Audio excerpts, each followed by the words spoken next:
Good morning on this lovely Tuesday. So it is 4:30 in the morning. I'm up here at Warner Robins on the travel assignment, as I mentioned before. I'm leaving uh, the the little spot where I like to do the little van life at. Get a little shut eye there. Wake up early. So before I mentioned, I do like to sleep in the car. I got the air mattress and stuff in the back. It does save a lot of money, so you're not having to pay on hotels and stuff like that. Travel nurses do get a stipend for housing, so there's nothing saying that you have to stay at the Hilton hotel with it though. You can kind of use it how you want to. A lot of a lot of travelers will get RVs and go to RV parks and park at RV parks, and then just kind of like drive into their assignment. I basically took that same thought process, downgraded it into the to the van life that you hear and see people do sometimes.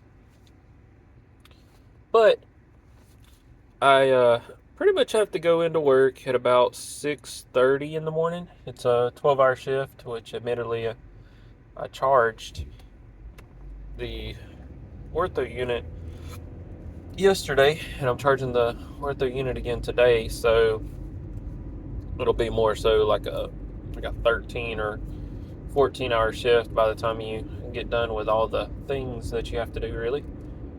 But I've never been a big fan of working out after a 12 or 13-hour shift. Not a not a physical fatigue thing, just more of a mental fatigue. Like when I work a 12, 13-hour shift, either way, if I'm working nights or days, when I'm done, I'm just mentally done. I'm checked out. I don't feel like working out. So I have started coming in the morning. About a year ago, I was roughly 238 pounds. In that year time, I just started cleaning up the diet a little bit. Admittedly, I still have my little snacky snacks and stuff. I do have some more cleaning up to do, and I'll have a soda here and there, especially on the weekend when I'm home with the kids and stuff like that. My kids love chicken fries, and man, them things are good. But went from about 238 down to 210, which is where I'm at now, just cleaning up the diet, going to the gym. Uh, I come at about 4:30 when I wake up. I drive over here to Crunch Fitness. If anyone is looking for a gym, I highly recommend Crunch Fitness. They're coming around and popping up all over the place, especially in the southeastern area of the United States. They're in Florida, Georgia, places like that. I'm not sure how big they are on the West Coast yet. I know Gold's Gym, Planet Fitness, Anytime Fitness, 24-hour Fitness, all those places pretty much kind of have the same concept. So Crunch is technically not a 24-hour facility. They're closed from I think it's like midnight till 4 or something like that. And they closed down at that time basically to do cleaning and maintenance and everything. But admittedly, that's probably like the most downtime of a gym. So I feel like that's a perfect time for them to close. It's not like they're closing in the middle of the day or at 5 in the afternoon when peak time is. But they're essentially 24 hours in a way, but not really, because of that little 4-hour close there. So, multiple facilities. If all you're using is the gym and the locker room, you're not going to use the saunas, any of the classes, or anything like that. It's like $10 a month, which is unbeatable. admittedly. I do use the hydro massage beds and saunas and stuff like that occasionally here and there, so I do pay for the little bit of an upgrade membership, which is $20 a month. They also have a $30 a month option for you moms and dads out there that have kids.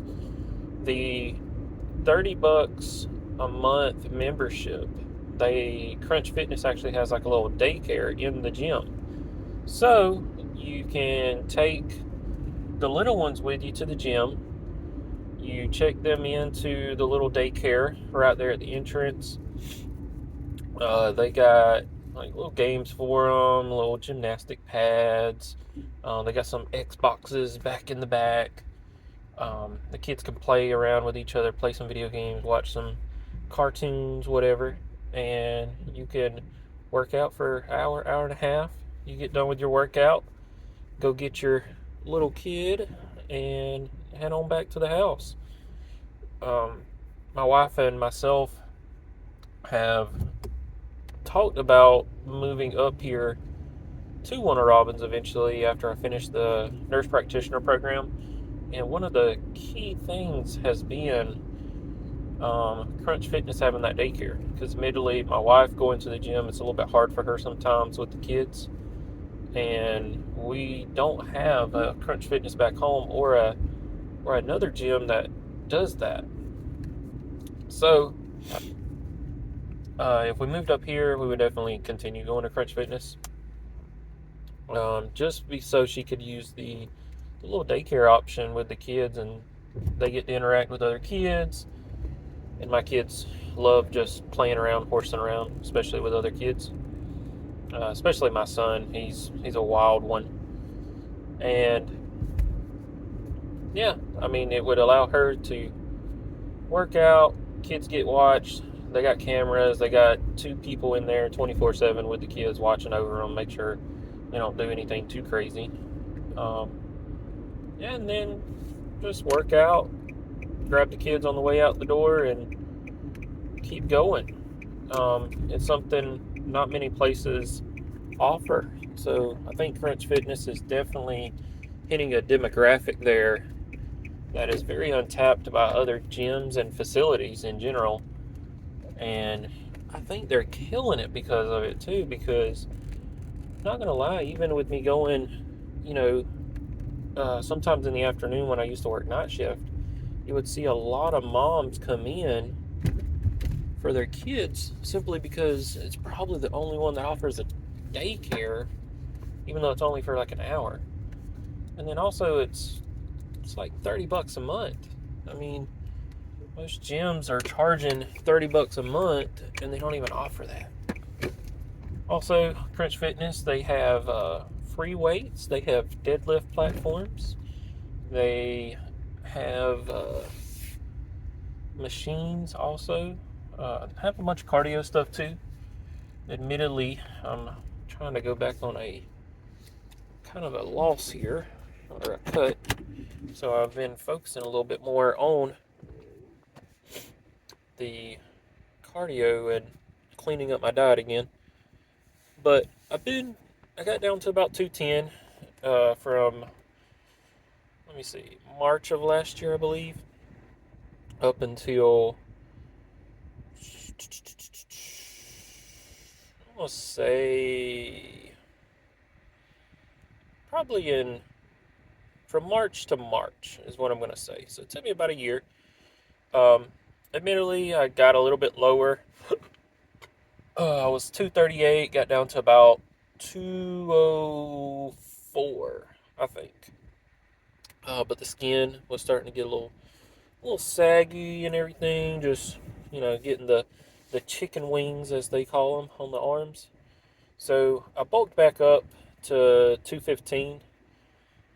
Just trying to thicken up a little bit, get some muscle in there, so I'm not looking like a bird every time I move my arms and flapping around. So got up to about 215. Now I'm trying to cut back down. My end goal is to be under 200, but I want to do it the right way. I'm not trying to do anything crazy to get there. For my workouts, I'm using the RP hypertrophy. Can't speak this morning. Using the RP hypertrophy app. Um, if anyone has watched Dr. Mike Isertel, don't know about what app I'm talking about. It's essentially a workout app. You plug in your workout. It uses AI to basically generate how much weight and sets and everything you're supposed to do. I like it because it keeps me on track. Um, it keeps me moving through periodizations and everything. You can pretty much customize it any way that you want as far as your own workouts. Like you can use one of the ones they've already set up and just, you know, go through the motions, which admittedly is nice. For instance, like if you're like myself, I'm doing this travel nursing, I'm doing the nurse practitioner program through college.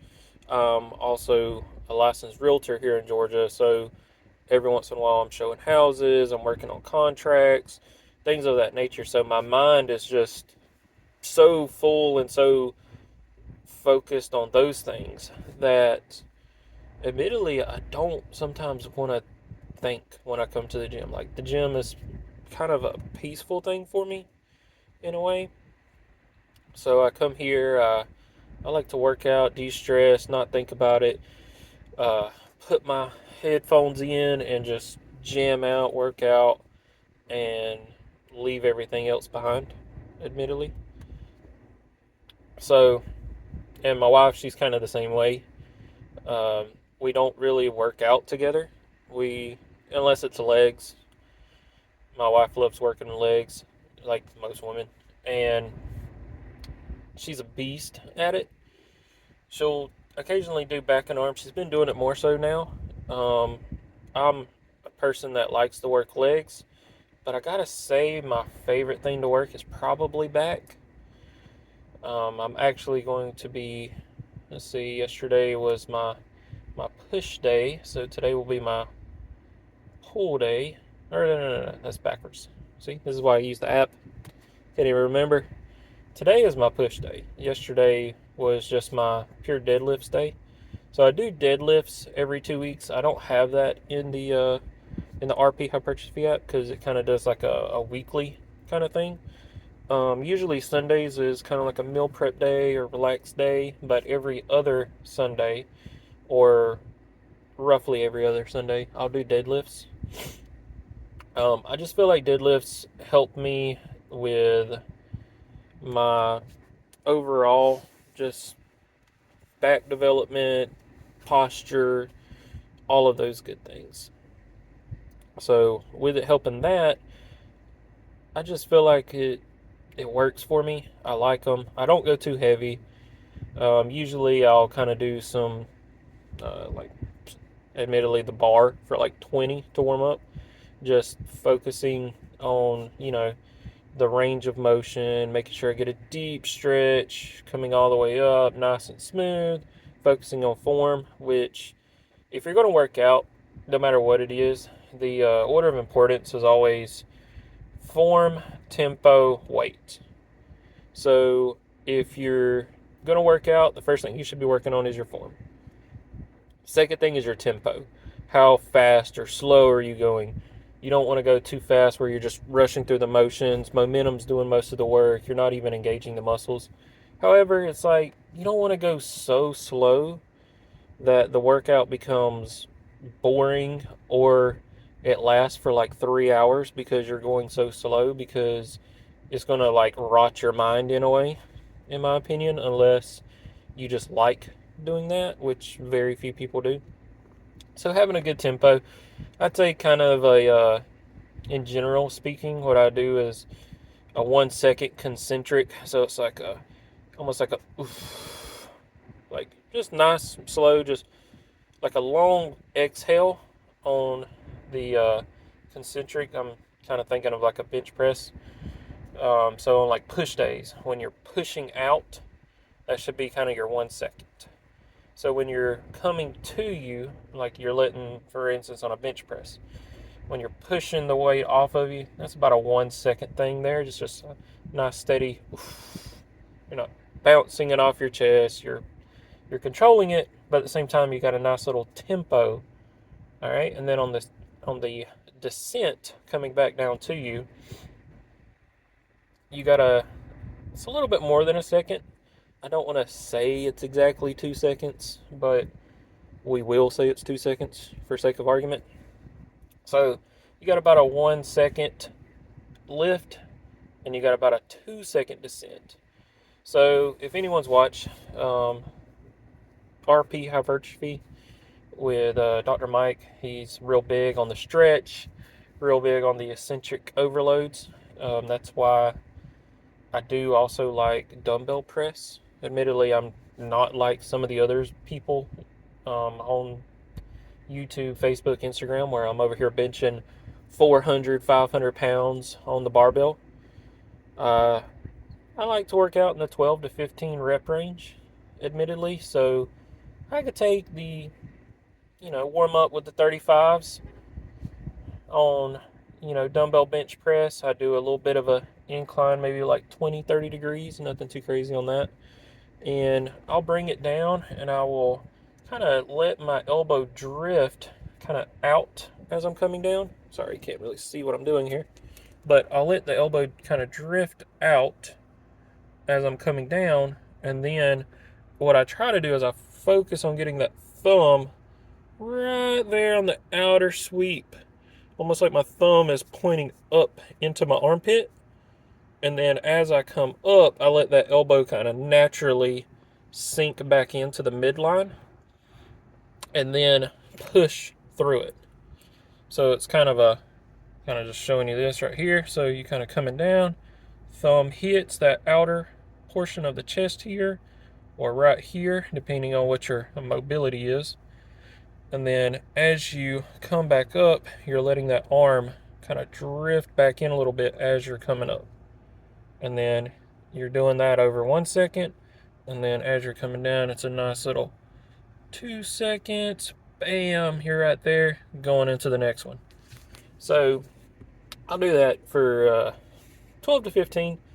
So the reason I like saying 12 to 15 is if I hit 15, it's too light. That means I need to go up in weight, or I'm rushing it.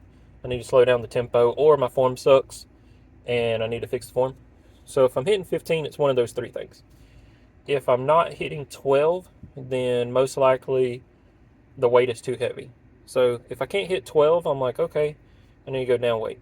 So let's say I'm rocking out the 70s or 80s, whatever, or the 200s, as some of these people will say, and I only get 6.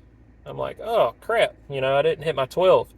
I hit half of that. So I'm like, all right, let me drop these 200s and let me go grab the 65s. So then I'll take the 65-pound dumbbells, one in each hand, take it nice control descent, about over 2 seconds, making sure I hit that outer sweep of the chest, push back out with a good exhale over about 1 second, and I hit it for, let's say, 14.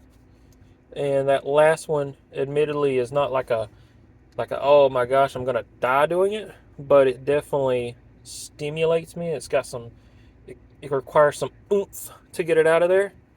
I'm like, okay, there we go. One thing that speaking on that, one thing that Dr. Mike and a bunch of other people talk about is training to failure. I don't really train to failure per se. I believe in reps in reserve. Training to failure has its place, yes. One of the greatest bodybuilders of all time was Lee Haney, and he used to always talk about stimulate the muscle, don't annihilate the muscle. And admittedly, if you look at all the Mr. Olympias throughout history, his physique was phenomenal. He didn't do a lot of crazy protein and stuff like that. He tried to eat very healthy, work out very good. He stimulated the muscle. He didn't do things to put wear and tear on his joints and stuff like a lot of the other bodybuilders of today are doing. And when you compare, him to, for instance, his most closest rival, if you're just looking throughout history, compare him to Ronnie Coleman. Ronnie Coleman, great Mr. Olympia in his own right, but he has had multiple back surgeries. Dorian Yates tore his bicep, tricep, had to have multiple surgeries. Jay Cutler's had surgeries.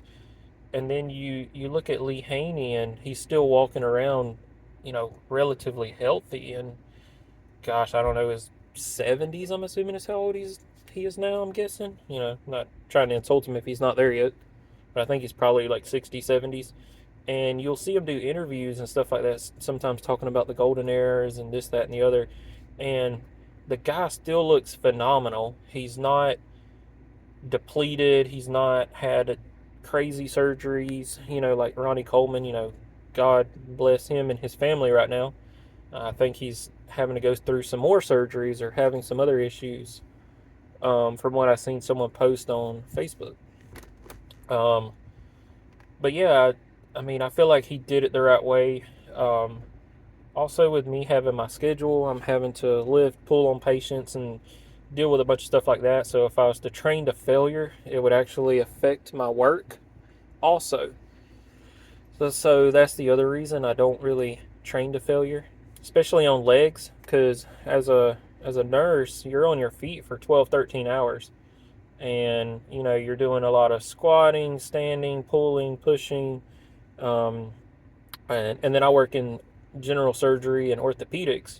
So you're having to help with mobility, do canes, walkers. It's kind of be hard where you're trying to help someone to a bedside commode after they just had a hip replacement, and then you're over there can barely move yourself. And they're gonna be like, "Hey, you sure you don't need a hip replacement?" And you're like, "Oh no, I just did walking lunges with 135 on my back to failure, but I'm feeling great." You don't want to be one of those guys. Which, admittedly, if you're one of those people that likes working out like that, then go for it. It's just personally not my forte. So, what I was saying though is, I usually about to finish this up because the pre-workout's starting to kick in. That's why I keep kind of rubbing my eyes and my nose and stuff, is getting those beta-alanine tingles, which admittedly I like them a little bit, but I don't like to go too hardcore on that. The pre-workout that I use, another person that I love following, I love his advice, is Seth Feroce. He is the owner of Axe and Sledge here. Let's see if I can show that a little bit. I guess I can turn the light on, but there we go. Axe and Sledge.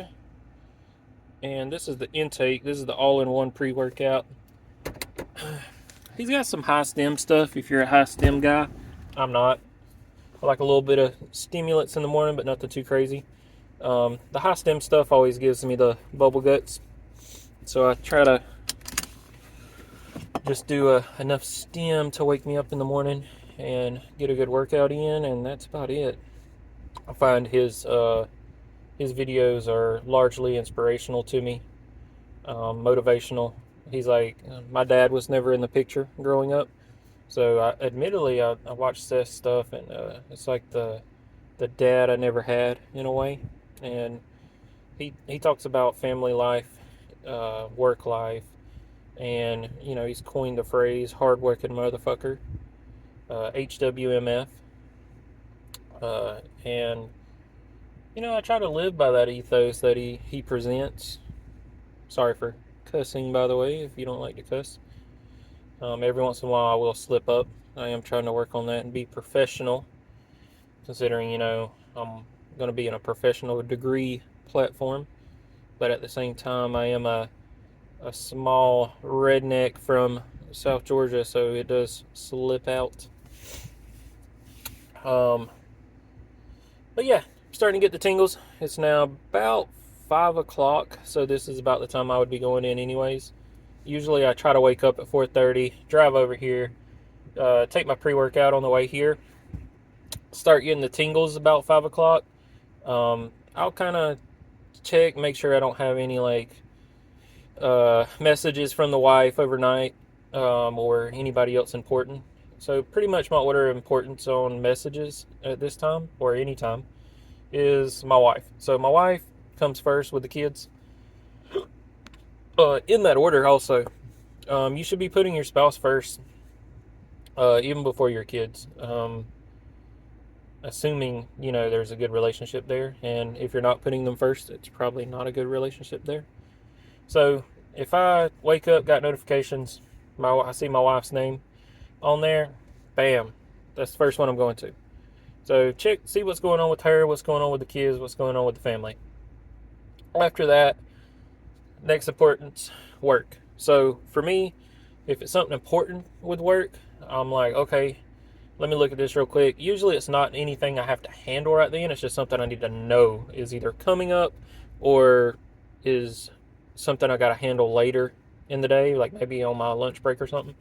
But I kind of want to give myself a heads up that hey, I got to do this thing. Starting to talk a little bit faster because of the pre-workout too. So I check those two things and then school to see if something popped up with school. And then that's it. I mean, if you don't fall into one of those three categories and you message me or something in the morning, I'm sorry, I'm not getting back to you. And more than likely, if you're not my wife, I'm still not getting back to you at this time in the morning. I just look at it real quick, delete the notifications or clear them off my phone because I'm a little OCD in the fact that I don't like having a lot of notifications and history stuff on my phone, so I'll kind of clear it off. If it's something I need to come back to, like an email, I'll just star it because I use Gmail, so I'll just put a little star beside it so I know, hey, I need to go back to that later. And then at lunchtime, when I'm taking my lunch break, that's when I kind of take a bigger dig at those emails and stuff like that and maybe answer them. So it's like I look at it in the morning. If it's not the wife, I don't answer it usually. And then at lunchtime, I look, see if my wife has messaged me anything about the kids. That's number one. After that, I look at those emails that I've already looked at that I starred or anything like that. So I look at those a little bit deeper. And then I'll kind of answer those as I'm eating my food, whatever I'm eating that day. And then I'll go back to work once I'm done with lunch.